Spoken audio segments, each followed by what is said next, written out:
ഇന്ത്യയുടെ aviation sector നമ്മൾ വളരെ അഭിമാനത്തോടു കൂടി പറയുന്നതാണ്. ഒരു തേർഡ് വേൾഡ് രാജ്യം, ഒരു ഡെവലപ്പ് ആകാൻ പോകുന്ന രാജ്യത്തിൻ്റെ ഏവിയേഷൻ, അതായത് അമേരിക്കയും ചൈനയും കഴിഞ്ഞാൽ ഏറ്റവും കൂടുതൽ ഏവിയേഷൻ സെക്ടറിൽ എയർക്രാഫ്റ്റുകളുള്ള രാജ്യം, അതേപോലെ ഡൊമസ്റ്റിക് ആണെങ്കിൽ ഇൻ്റർനാഷണൽ ഏറ്റവും കൂടുതൽ ഫ്ലൈ ചെയ്യുന്ന ഇന്ത്യക്കാർ.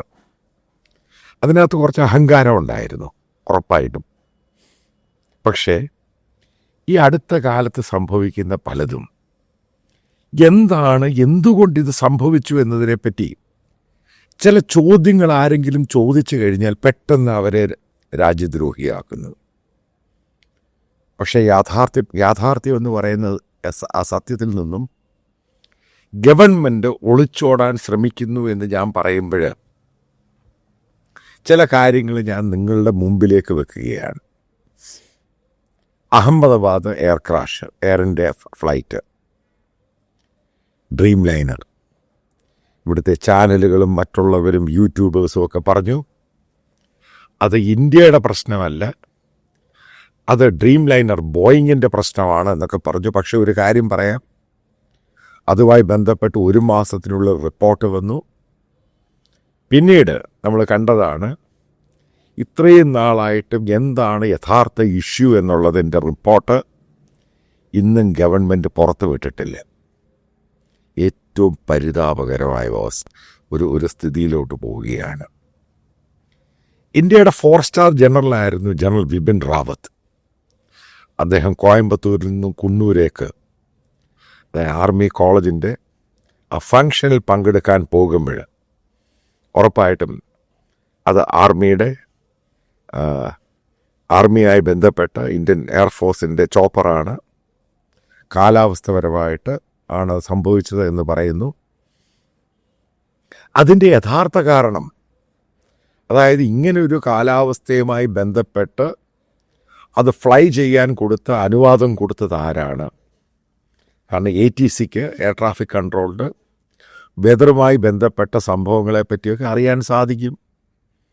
ഇത് ചെറിയൊരാളല്ല, അദ്ദേഹം ഇന്ത്യയുടെ 4 സ്റ്റാർ ജനറലായിരുന്നു. ഇന്നും ആ യഥാർത്ഥ റിപ്പോർട്ട് അത് ടെക്നിക്കൽ ഗ്ലിച്ചസ് ആണോ എന്താണ് അതിൻ്റെ പിറകിലുള്ള സംഭവങ്ങൾ പുറത്തു വന്നിട്ടില്ല. അതേപോലെ നിങ്ങൾ മനസ്സിലാക്കണം, അതേപോലെ ചെറുതും വലുതുമായ പല ക്രാഷുകളും ഉണ്ടായിട്ടുണ്ട്. എടുത്തു നോക്കുക, കഴിഞ്ഞ 1 വർഷമായിട്ട്, അതായത് നമ്മൾ സഞ്ചരിക്കുന്ന നമ്മുടെ ഡൊമസ്റ്റിക് എയർലൈൻസ്, ഇൻഡിഗോയാണെങ്കിലും എയർ ഇന്ത്യ ആണെങ്കിലും, കഴിഞ്ഞ 1 വർഷത്തെ കണക്കെടുത്ത് നോക്കുക, ഏകദേശം 500-ൽ പരം ടെക്നിക്കൽ ഗ്ലിച്ചസ് ഈ 2 എയർക്രാഫ്റ്റിനും അതേപോലെ മറ്റുള്ള എയർക്രാഫ്റ്റിനും ഉണ്ടായി. ഇത് ഞാൻ പറയുന്നില്ല, DGCA പറയുന്ന കണക്കുകളാണ്. അപ്പോൾ ഈ എയർക്രാഫ്റ്റിന് ഗ്ലിച്ചസ് ഉണ്ടായി, ഇതെല്ലാം തിരിച്ച് ലാൻഡ് ചെയ്തു.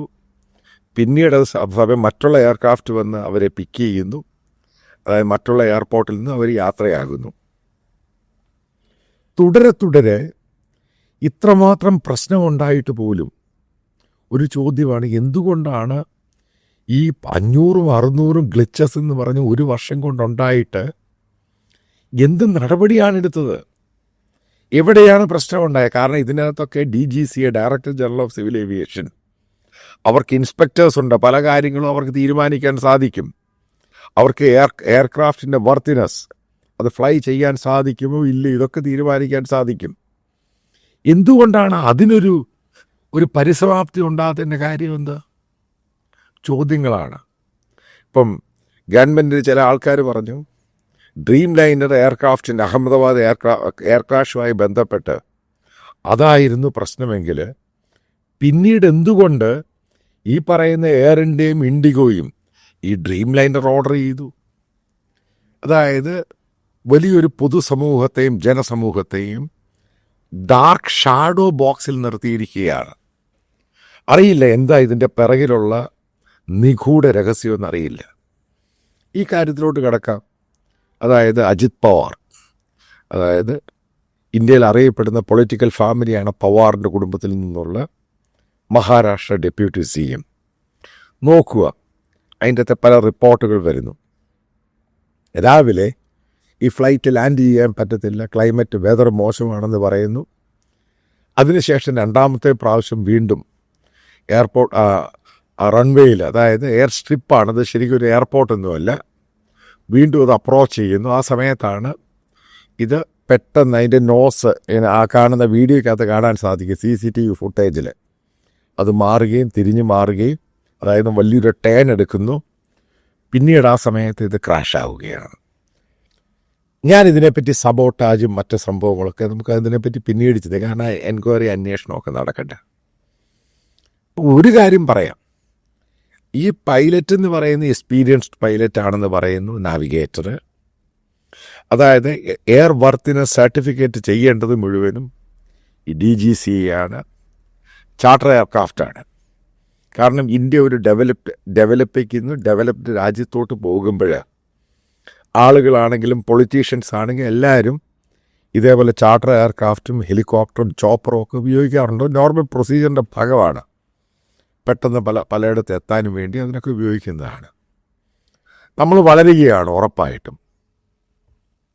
പക്ഷെ നമ്മുടെ ക്വാളിറ്റി, അതായത് ഒരു എയർ പാസഞ്ചർ, അതായത് ട്രെയിൻ ആണെങ്കിലും എയർ ആണെങ്കിലും, പൊളിറ്റീഷ്യൻസിൻ്റെ കാര്യം, VVIP കൾച്ചറിൻ്റെ കാര്യം അവിടെ നിൽക്കട്ടെ, ഇതിനൊക്കെ റെസ്പോൺസിബിലിറ്റി എന്ന് പറയുന്ന ഒരു സ്റ്റേറ്റാണ്. ഉറപ്പായിട്ട് സിവിൽ ഏവിയേഷൻ മിനിസ്ട്രി, മോദി ഗവൺമെൻറ്റും തന്നെയാണ് ഇതിൻ്റെ പൂർണ്ണ ഉത്തരവാദിത്വം എന്ന് പറയുന്നത്. ഇപ്പം ഏത് രീതിയിലാണ് ഇതേപോലെയുള്ള പല സംഭവങ്ങളും നടക്കുന്നു, ക്രാഷുകൾ നടക്കുന്നു, വലിയ വലിയ റെയിൽ ആക്സിഡൻറ്റ് നടക്കുന്നു.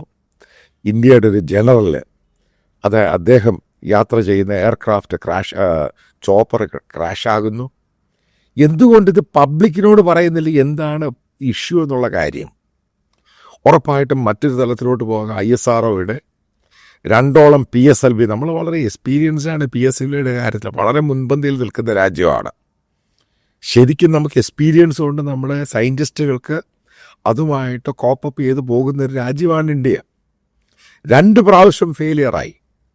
എന്തുകൊണ്ട്? അതിൻ്റെ യഥാർത്ഥ ഉത്തരവാദികളും സംഭവങ്ങളും ഇതിനെപ്പറ്റി ആദ്യത്തെ സ്റ്റഡി ചെയ്തിട്ട് അത് മുഴുവനും ഗ്ലിച്ചസ് മാറ്റി അത് വീണ്ടും ഒരു ഒരു ഉദ്യമം നടത്തുന്നു, അത് ഫ്ലോപ്പായി പോകുന്നു.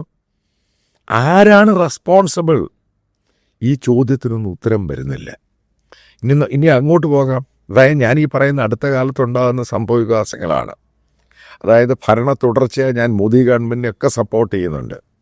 പക്ഷേ ഒരു കാര്യമുണ്ട്, ഒരു എയർ പാസഞ്ചർ ആണെങ്കിലും ഒരു സിറ്റിസൺ ആണെങ്കിലും അദ്ദേഹം ട്രാവൽ ചെയ്യുകയാണെങ്കിൽ ഇന്ത്യയുടെ സ്റ്റേറ്റിൻ്റെ ഒരു അതോറിറ്റി ഉണ്ട്.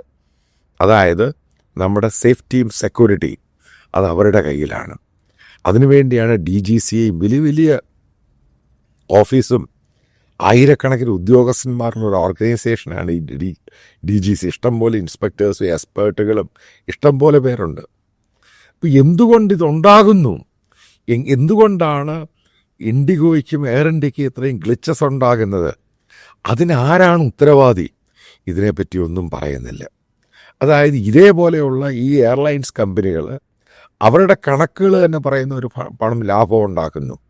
ഇതൊക്കെ ഉണ്ടായിട്ട് പോലും എന്തുകൊണ്ടാണ് അവർക്ക് സെക്യൂരിറ്റി കൊടുക്കാൻ, അവർ എയർക്രാഫ്റ്റുകൾ സുരക്ഷിതമായ നല്ല എയർക്രാഫ്റ്റുകൾ മാത്രം ഫ്ലൈ ചെയ്യാൻ വേണ്ടി എന്തുകൊണ്ട് ഗവൺമെൻറ് ഇവരെ പ്രഷറൈസ് ചെയ്യുന്നില്ല? ഇതൊക്കെ ചോദ്യങ്ങളുണ്ട്. ഈ ചോദ്യത്തിനൊന്നും എവിടെയും ഉത്തരം കിട്ടുന്നില്ല. അതായത് ഒരു നോർമലായിട്ടുള്ള ഇന്ത്യൻ സിറ്റിസന് എന്ത് വിശ്വസിച്ചുകൊണ്ടാണ് എയർക്രാഫ്റ്റിൽ പോകേണ്ടത്? ഇതിനൊക്കെ ചോദ്യങ്ങളാണ്. അപ്പം ഇതിനെപ്പറ്റി ശക്തമായ രീതിയിൽ പറയുവാൻ വേണ്ടി ഉള്ള ഒരു വിങ്ങെന്ന് പറയുന്നത് പ്രതിപക്ഷമാണ്. അതാണ് ഞാൻ പറഞ്ഞ രാഹുൽ ഗാന്ധിക്ക് ഈ ഉള്ള വിഷയത്തിനോട് വലിയ താല്പര്യമൊന്നുമില്ല.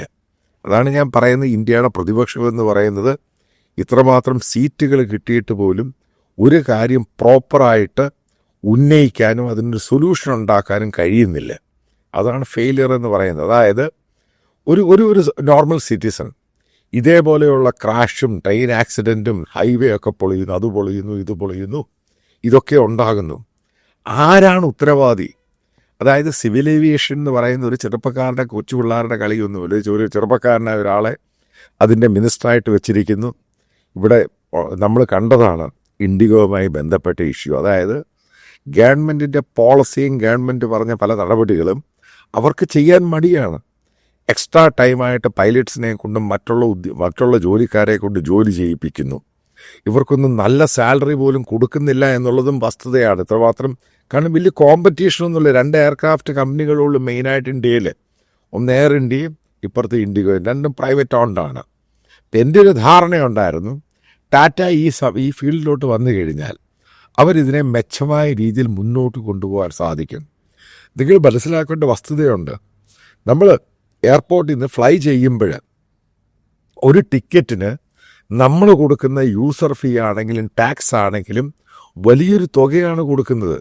എന്നിട്ട് പോലും നമുക്ക് സെക്യൂരിറ്റി തരുവാൻ വേണ്ടി, അതായത് സേഫ്റ്റിയും സെക്യൂരിറ്റിയും തരുവാൻ വേണ്ടി ഈ നമ്മുടെ നിന്ന് ടാക്സ് മേടിക്കുന്ന സ്റ്റേറ്റ് ആണെങ്കിലും ഗവൺമെൻറ്റിന് കഴിയുന്നില്ല എന്ന് പറയുമ്പോൾ എന്തെങ്കിലും ഒരു സംഭവം ഉണ്ടായി, അതായത് ക്രാഷ് ഉണ്ടായി, സ്നാഗ് ഉണ്ടായി, അതുണ്ടായി, ഇതുണ്ടായി, അതിന് എക്സാക്റ്റായിട്ടുള്ള ഉത്തരവാദിത്വം ആരാണ് ഏൽക്കുന്നത് അതുപോലും പുറത്ത് പറയുന്നില്ല. ഈ ഒരു ഒളിച്ചുകളിയാണ് ഇന്ത്യക്കാരറിയേണ്ടത്. എന്തുകൊണ്ട് ഇത് സംഭവിച്ചു, ആരാണ് ഉത്തരവാദി? ഇതിനൊരു റിസൾട്ട് കിട്ടിയില്ല എങ്കിൽ ഒരു ജനാധിപത്യ വ്യവസ്ഥതയിലുള്ളൊരു ഗവൺമെൻറ് ഫർദർ എങ്ങനെ മുന്നോട്ട് പോകാൻ സാധിക്കും? എല്ലാം കള്ളത്തരങ്ങളും കപടതകളും മാത്രം കാണിക്കുന്നു. ഇതിനാണ് യഥാർത്ഥത്തിൽ ഉത്തരം കിട്ടേണ്ടത്.